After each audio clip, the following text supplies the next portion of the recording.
अब आपको हम समझाएंगे शब्द समीकरण क्या होता है। रासायनिक अभिक्रिया आपने समझ ली है, अब समझिए शब्द समीकरण किसे कहते हैं।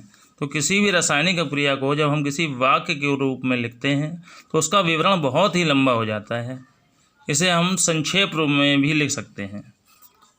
इसी संक्षिप्त रूप को ही हम शब्द समीकरण कहते हैं। फिर से देखिए, किसी भी रासायनिक अभिक्रिया को वाक्य के रूप में लिखने पर उसका विवरण बहुत लंबा हो जाता है।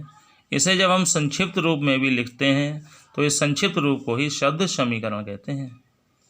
जैसा कि अभी हम लोगों ने वो पहला प्रयोग ऊपर किया है, तो उसका शब्द समीकरण हम किस प्रकार लिखेंगे। अगर हम इसे वाक्य के रूप में कहें तो मैंने बोला कि जब मैग्नीशियम के रिबन को हम वायु की ऑक्सीजन में जलाते हैं तब मैग्नीशियम ऑक्साइड बनता है।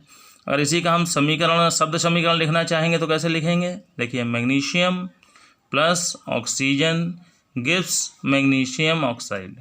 तो ये इसका जो है शब्द समीकरण कहलाएगा। तो ये संक्षेप रूप हो गया, हमें पूरा वाक्य नहीं लिखना पड़ा, हमने संक्षेप में लिख लिया कि मैग्नीशियम प्लस ऑक्सीजन क्या बनता है, मैग्नीशियम ऑक्साइड।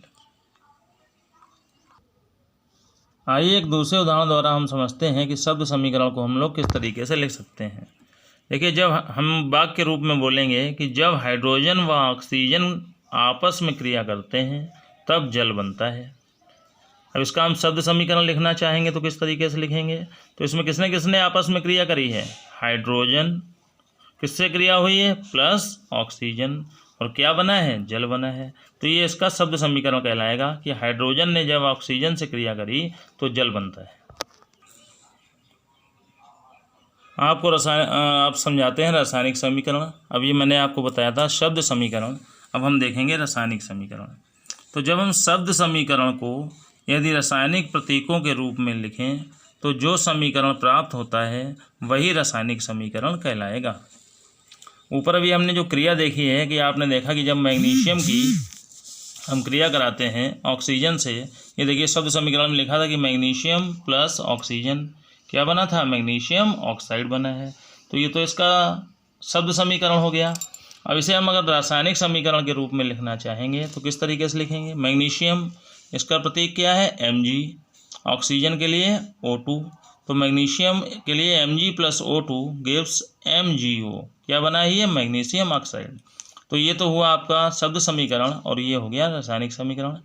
फिर एक बार समझें कि जब हम किसी शब्द समीकरण को रासायनिक प्रतीकों और सूत्रों के माध्यम से व्यक्त करते हैं तो इस प्रकार के समीकरण को रासायनिक समीकरण कहते हैं।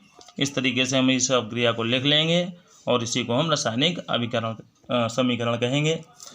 किंतु एक चीज़ और मैं बताना चाहूँगा, ये समीकरण अभी संतुलित नहीं है।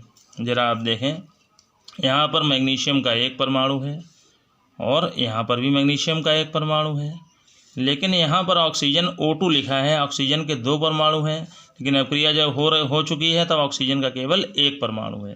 तो जो शब्द समीकरण होता है वो एक असंतुलित समीकरण होता है, या जो रासायनिक समीकरण है ये एक असंतुलित रासायनिक समीकरण है। इसी को हम कंकाली समीकरण भी कहते हैं। क्या कहते हैं, कंकाली समीकरण भी कहते हैं, या इसे स्केलेटन रिएक्शन भी कहा जाता है। ठीक है बच्चों, आज के लिए इतना ही।